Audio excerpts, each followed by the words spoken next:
Frankie, it feels like one of those games where we say it depends which way you want to approach it. You say either we won, but, or you say it was pretty boring, but we won. Same thing, word is slightly different, but it felt like one of those games, didn't it? Yeah, it did. But it was just made so comfortable for us, wasn't it? It was one of them ones. It was just, they were never at the races. They were never much competition. It was just a routine thing for us. So it feels that way, but there were some things to be really, really happy about. So as much as it might not have been the most exciting game in the world, having a look at it and looking at it a little bit deeper, there was stuff that I was really, really impressed with and happy with last night. So, Right, come on then, let's lay it out then. What you happy about? I just really liked the fact that everyone had a clear job to do, and it's the first time I've seen it in a really, really long time. There was a real clear shape that I would love for us to have been a bit further forward, a bit more ambitious. We said it in the preview. Don't really want to see the same as we played against Arsenal. We kind of did just roll on from the Arsenal game and not really change too much. However, there were little moments where the thing that I saw that I was just the most impressed with was Aaron Cresswell and Scholes on the left-hand side. And there was a moment in sort of maybe the first 10 to 15 minutes where we was knocking it around across the back line, not with much purpose, just sort of sideways passing and not really going forward and doing too much with it.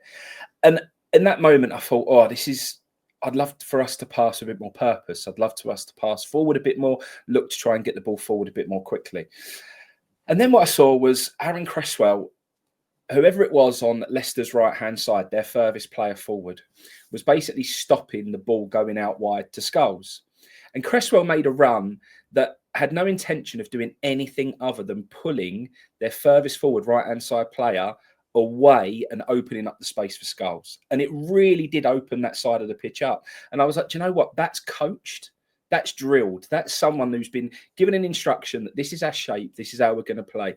If we can't get the ball out wide because there's players in between there, move into that space, take the player away, and it opens up that side of the pitch. And it's just the first time I've ever seen us with clear instructions and players who know what they're doing and doing stuff for a reason.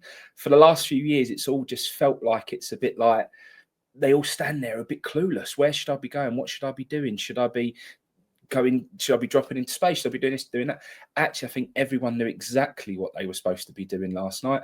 And while it might not have been the most exciting, you've got to start somewhere. And if it starts with us being incredibly well drilled and keeping 2 clean sheets on the bounce, then I'm okay with it. I'm liking this analysis, Frankie. Have you got any more? You got any more tactical insights into we parted things last night? Maybe I'll start having a look and being a bit more thinking of that as the game goes on, and I can add a bit more in moving forward. What did was lost my train of thought. Now you throw me out with that piece of analysis you brought. When you were talking about how like you've got to start somewhere. Do you feel that that's true, though? Do you feel like this is the start and we will build from here and, shall we call it, the entertainment will increase as we go on? Or do you think this is what we're likely to see long term? Well, I can only hope, because you wouldn't want to see that all the time. It was okay for now, and it was a real good 2 positive performances on the bounce. As much as Leicester weren't much competition, there's still 2 teams out there, and we've done exactly what we had to do to make it an easy and comfortable night. So for now, I'm good with it, and it does feel like it's the start. Let's get ourselves well drilled. Let's get ourselves knowing exactly what we're supposed to be doing. Let's get a real comfortable shape and all know our positions and roles and what's expected. And then when you've got that, then the freedom element comes after that. So, I know it's very different from the boys that I have at the moment, but it's very much the journey that we've been on. It's let's find a shape, let's find positioning. And actually, it's the thing that, and I know it's very different from Premier League footballs to younger people, but it's the thing they struggle with most. When you go out on a football pitch, you see them overthinking, where am I supposed to be? And actually, sometimes you've seen that in some of our players before, that especially when we put them sort of lone strikers up top, And we just sort of almost throw them up there and just expect them to just run around like headless chickens. And actually, someone who's benefited from it massively, and I thought this would happen, is Alvarez. Alvarez will cover ground and run around like an absolute lunatic all game for you if you want. But he gets caught out and he picks up yellow cards. I think the yellow cards will go when he actually has a role and a position of the pitch that he's supposed to be in, and he's got a clear defined, this is what I expect of you. And I think we've seen that. I think he's had 2 real steady games, really good games, but he hasn't had to be here, there and everywhere. He's actually had a place where he's supposed to be on the pitch. And I think it's helped him so much. So I do think there's a lot to be said for just getting people knowing exactly what it is they're supposed to do. And if they've got that, you naturally find that they then start to express themselves a little bit because they're not overthinking where am I supposed to be as much. But I think one thing that we've got to do, and from your player ratings, it says this, and I didn't realise, I said to you the other day that I felt Kudus really needs to start having more goal threat again because, you know, he and I didn't realise he hadn't scored since last year. So, you know, that just shows you how much he's sort of, you know, goal threat has fallen off. But I'm not 100% putting it down to Kudus. I think the way he's being played is causing that a little bit. And because he's deeper, and teams do double up on him because they know how much of a threat he is. And the thing that I could argue a little bit at the moment is he always gets past 1, but sometimes you don't get past 2 and 3. But the way he's being played at the moment, there's always 2 or 3 in front of him. At some point, you've got to get him into positions where he's only got 1 to beat because he'll beat that one. And if he beats that one, then he's going to have an opportunity to score. I know last night he did have an opportunity, fell his way, and obviously it didn't quite work out for him. And maybe if he gets the goal, then it will kick on from there. But I do think that the way we're using him at times, we've got to get him 1v1 with a last defender, because if we can do that, I've got every confidence in the world that he'll beat him, and then he's going to get goals. So I kind of agree. I think I was quite critical. Not really. I was down the middle. I thought he was. No, actually, it was a bland game from Kudus last night. But I do wonder, had he scored that, if you see a different Kudus from that moment afterwards. I think you do. I think you tend to find when players have scored, they get a bit of confidence, they get a bit of momentum. Even if it's just for that game only, I think you see a different version of him. But I do think he struggled to impact the game. In terms of Anna Creswell's involvement in the first goal, do you think Creswell was crossing or shooting? I thought it was a cross. I know Gonzo didn't. He thought me and Gonzo disagree. We've argued about this, and there was only one patron on my side. Everyone else thought he was shooting, except James Gunn. He said, no, I've seen Creswell shoot. That's now Creswell shoot. That was a cross. So he was on my... So I've got you and James on my side. So it's me, James, Frankie against Gonzo and the rest of the patrons. And sometimes there are cross-come shots, aren't there? Sometimes it is just hit it towards that back post or hit it across goal and hope for the best. So, you know, it might have been a bit of both. No, I'm not even having that. I think it was a sensational cross from him. I'm a little bit biased, maybe, but I think we've literally seen him do something similar against Arsenal just at the weekend, which is whipping that real dangerous cross in, and it's working. And when you play left centre back, you will find yourself picking up a little bit of space because Scarles, like you said, to flip the example you gave, flip it round a bit, Scarles will sometimes drag that right-sided attacker down the pitch, and Creswell can come forward and occupy that space, and he's able to then get the cross in. I appreciate against Arsenal, Scarles went on to overlap and dragged the player away and gave Creswell a yard to get that cross in, and last night it was a different situation. But he's still got the best delivery out of everybody in our squad. Creswell's still got the best delivery from open play, and when you were talking about everybody has defined roles, it is a stark contrast to Lopetegui, because when he left, The Athletic ran an article pretty quickly, and within that article, they claimed that during the week, we would be training a certain way. Then on the match day, they would turn up to the ground and get told to play a different way, and the players were a bit, hang on a minute, what was the point of all this training then? So the result was confusion. So hang on, so are we doing what we've been doing all week, or are we doing what you've just told us to do? Which is it? And I think you've probably seen that in performances where it was a mishmash of ideas, which resulted in nothing really, no structure, no tactical game plan, and just poor performances. And it is quite noticeable that between Lopetegui going in now, there's been quite a few players speaking about how Potter's come in with his ideas. And there's always going to be these platitudes given towards the new guy because they're brown nosing essentially. Oh, that guy, he's excellent. He is, yeah. Loving this guy that's just come in. Oh, play me, by the way, will you, Gaffer? But I think when they're all saying the same thing, I think you can take notice of it a little bit when Soucek, when Paqueta, when Alves, when Bowen are all saying the same thing, which is he's got a clear way of playing. We know what's expected of us. But they're also all speaking about how he wants to get, the fundamentals right and put a foundation in place and then add layer upon layer. That's Potter's words, I think. He wants to put layer upon layer. And I'm going to give him the benefit of the doubt because evidence would suggest otherwise. I think what we seen last night, I can't recall what video it was that said Gonza will win 2-0, will be 2-0 up at half time, and then we'll just sit back and see the game out. And it felt exactly like that happened. But that's because I've seen it a lot under Potter at the likes of Brighton. And I think we're going to get treated to quite a few of these performances where it's a bit boring and it's a little bit safe. With 6 shots we had last night. That's it, just 6 shots. We weren't bombarding that goal. We didn't need to. Like you said, they were crap. Both goals had an element of scrappiness to it to some extent, especially the second one. So I'm going to give Potter the benefit of the doubt and say, well, I want to see layer after layer getting applied. And my judgment, if you like, of him, I'm happy to judge him game by game and evaluate what we've just seen him going to do. Of course I am. I'm a West Ham fan.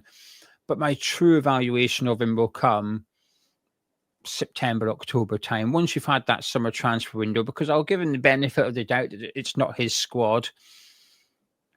But he's at the minute, he's having a real good look at the squad he's got. So come the summer, I expect him to know who he wants to keep on and who he doesn't want to keep on and what he needs to bring in. And hopefully they're able to do that. Because I was a bit disappointed last night, Frankie, because I was wanting to see a bit more. I wanted fun. Fun's been lacking at West Ham this season. And I was looking to see a bit of entertainment and, 2-0 at half-time, the game's over then. I was thinking maybe you can get Guilherme on, add a little bit of spice to the game, perhaps. He didn't come on, fair enough, but it just felt a bit bland and it felt unnecessarily bland. Now, as a professional performance, can't criticise it in the slightest. Leicester were never in the game. We completely controlled it from start to finish. So maybe I am being a bit ungrateful by sitting here going, I would have liked a little bit more entertainment, but I'd be lying if I sat here saying I loved it completely and I want to see that for the rest of the season and next season. I want to see that as the core, but build on it and bring a little bit more spice to the team, a little bit more fun. Is there anyone in particular you want to discuss for good or bad reasons? No, not really. Like I say, I think Kudus, we just need to, like I say, just use him a little bit differently at times. What about Ferguson? Well, just when he... And do you know what? I was just so frustrated when I saw Soler bombing forward when him, Bowen and Ferguson all went. And it was like Soler's broke his back to get there. And I just thought he's just made that run, which made it so difficult for the defenders. And I just thought it was brilliant. And then you looked and you just thought, now just slip Ferguson in, get him his first goal, get him up and running. And Bowen couldn't have put it on a plate any better for him. It wasn't like it was under his feet. It wasn't like he had nothing. Bowen went, there you go, mate. Just put that in the net. And the hesitation was just like, and I know that especially goal scorers or forward players need to be playing to get that natural finishing ability in it. But I'm not sure it needed that. Anyone who's worth their sauce or whatever just hits that. And if he hits it and he misses the target, then you go, that was really unfortunate. Doing what he did was the worst thing he could have done in that moment. Taking that extra touch was just like... I think his first touch wasn't great, but I think you could have still shot after it, whereas, like you said, he tried to take that second one and tee himself up perfectly. And it's very rare that you're going to get that time in the Premier League to take that extra touch or to tee yourself up brilliantly. You look at Jarrod Bowen's goal. it takes a couple of ricochets and goes in, goes down and on. But that's what you've got to do because you just don't have the time. You've just got to hit it there and then. And I think it was a striker lacking in confidence and just lacking in match sharpness to some extent. I think it was a combination of both. It just when he took that extra touch, you just. But then there's a moment after that where he got caught with the ball under his feet a little bit, didn't he? And he lost it. And you thought, Jesus, this guy needs a little bit of vava-voom. Yeah, he just looked really awkward. He looked really like he was just almost stuck in the mud at times and just really struggling with the mobility and just with his feet. It was, you're not sitting there thinking, oh, what you want to see him coming on and showing enough that you think, do you know what, he needs to be in the starting lineup the next game. I haven't felt like that yet, and I'm still not feeling like it now. Let's review a different game. Curveball. West Ham United under 21s 3-0 away to Reading. I didn't know you were watching the game. You didn't know I was watching the game. You text me like an hour into the match, like, are you watching this? I sent Frankie back a picture of my feet up watching it on the telly. So we were both watching that game. Did you enjoy it? I did enjoy it. It was good. I think the result flattered us a little bit. I don't think I agree with that, by the way. They weren't as bad as a 3-0 loss, to be honest. I thought they looked a pretty good team, actually. I thought they looked pretty organised, pretty solid. I was quite impressed with them. But taking our chances and being ruthless when we needed to be was brilliant. And that man Sawyer again getting a goal right at the end. He just does it. Last time I called Sawyer out on here, I got a little bit of stick saying that he isn't very good. Well, I'm sticking by the fact that I think he is, and I think he will have an opportunity at some point to go and push his career forward, whether that be with us or whether it be elsewhere. But, I know he's been out on loan in other places and it hasn't quite worked out for him, but it doesn't always work out going out on loan. And sometimes things just have to click and things just have to be right and the environment has to be right. But I'm still hopeful that he'll, come good for West Ham long term. I thought Orford looked steady in there. I mean, the commentators were saying he was fantastic. I didn't quite think he was fantastic. I just thought he had a real good game. I thought he'd done a lot of good things. I thought he'd done some things well. I wouldn't say he was like totally standout. But actually, I think we've got a couple of defenders there who I'm now starting to keep an eye on. I actually think the goalkeeper impressed me actually for us as well. I thought he'd done really well. He didn't have loads to do and he weren't busy, ball, but very comfortable. Very comfortable. It's like having an 11th outfielder at times when you've got the ball on the deck. He's so happy and confident with the ball at his feet as well. I thought that made a big difference. I know what you're saying about Orford. I think some of the better moments of the game he was involved in, and maybe one or two of the moments where he could have capitalised. There was a break in the first half where he had the ball and there was maybe better options on, and he tried to do too much and led to a corner. But then he had a decent effort in the first half, tip around the post.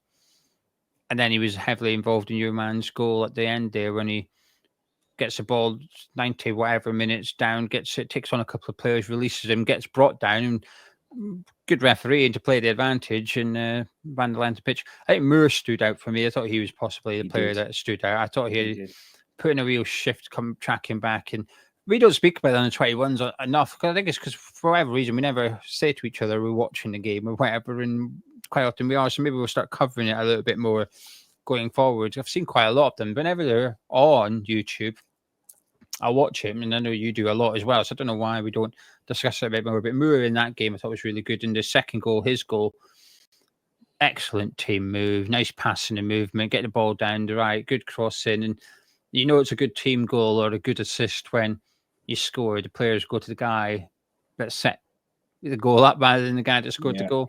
I enjoyed it. It's I think the thing that I can enjoy most about watching on the 21s is I'm not as emotionally invested. So if we were to concede or lose the game, I'm not that bothered. It's unlucky to the boys involved, and that's about it. There's no repercussions. Saying that, 6 games. Was it 6 games before that one, and that's the 7th, or is it 6 games, 1 in a row now? They've won 6 in a row, or 7 in a row. They're doing fantastically well. And they're playing tonight, actually. I was debating going because they're away to Derby, which is 45 an hour from here. So they play at Matlock rather than Derby itself. So I was going to try and go, but we've not been able. I don't drive. Near just Frankie, to be fair. We don't drive, us two idiots.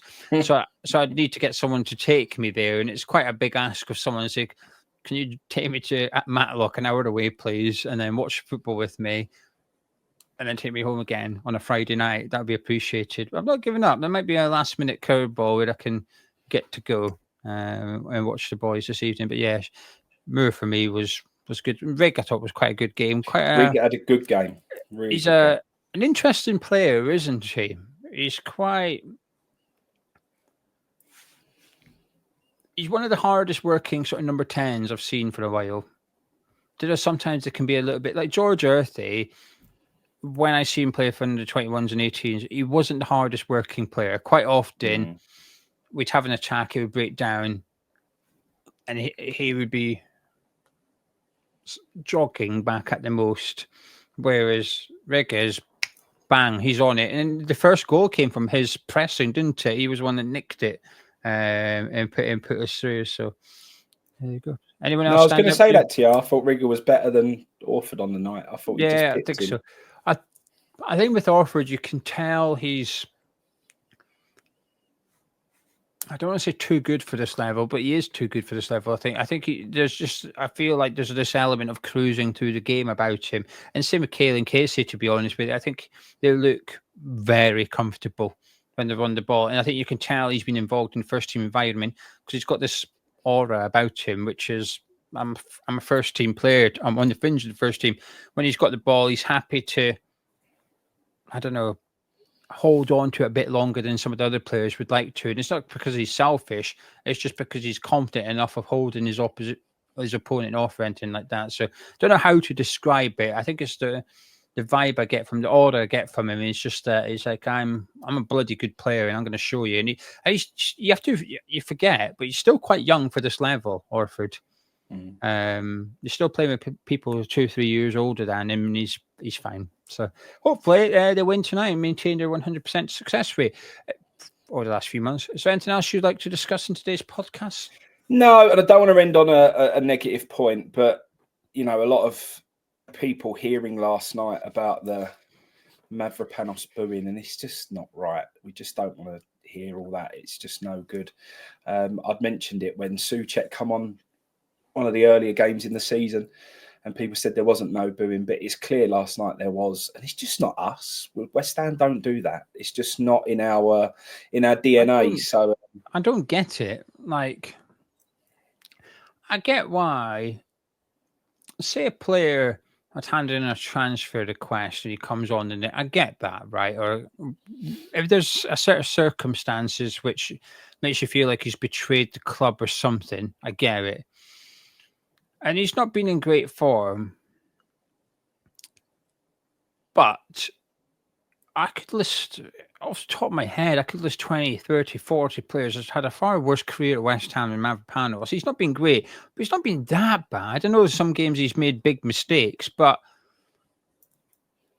he wouldn't, in 5 years' time, we go, your worst ever 11 for West Ham. He wouldn't even be in contention to be in teams like that. So I think, I don't know, I don't get it. Sometimes I can understand the booing towards players, but with Mavropanos, I think, I'm not so sure. Don't get me wrong, I'm not his biggest fan. When he came on against Arsenal, I was terrified. But I don't know. I think Soufal coming on would scare me a little bit as well, but I wouldn't boo him. I would just do the opposite, cheer him and clap him and hope he has a good game and moan about him later. I thought Mavropanos looked lively when he came on. I thought he was all right. He's fine. He was all right. There was one moment where the ball sort of broke to them, and he looked and he thought, I can beat you on a foot race here. And he ran and nipped in and got in front of the ball. And I thought, do you know what? That's not a player who's not committed. I thought, do you know what? He's come on. He's got the right attitude. He's still trying to get to half 50-50 balls. I was all right with him. But look, we've seen it with Soucek as well, mate. And there was nothing I saw last night more than Soucek just being everything we ask for as a West Ham fan. I know he hasn't got the best passing ability. We know that he isn't going to play the most amazing football. But actually, in this Potter system, I would say he's working blooming hard on trying to move that ball and pass the ball in the way that Potter wants him to. I've seen him try and get his foot on the ball, try and move it, try and play in the shape that Potter's asking him to, play those little triangles that Potter likes high up on the pitch and make sure he's showing for the ball. I actually think Soucek has really tried to adapt as hard as he can for this Potter system. And everything he did when he come off the pitch was just class. Just the man is just absolute West Ham through and through. He loves this football club. And regardless of whether he plays football in exactly the way we want it played and whether he's, you know, no Paolo Di Canio or Payet, he's an 100% trier and gives everything for us. And I just feel like he deserves a little bit more respect sometimes as well. Good man. Right. Well, thank you very much for joining us. As there's no game between now and our next podcast, if you've got any topics or questions for the Geo Frankie podcast, please leave them in the comments of this video and we will pick them up next week, and we will be discussing sort of broader subjects around West Ham. We don't even know what the hot topic is yet. Hopefully something pops up between now and then. But thank you very much for joining us. If you've enjoyed this podcast, though, please do drop a like on the video, like a thumbs up. It's going to have a chat myself and Frankie. Catch you in a bit.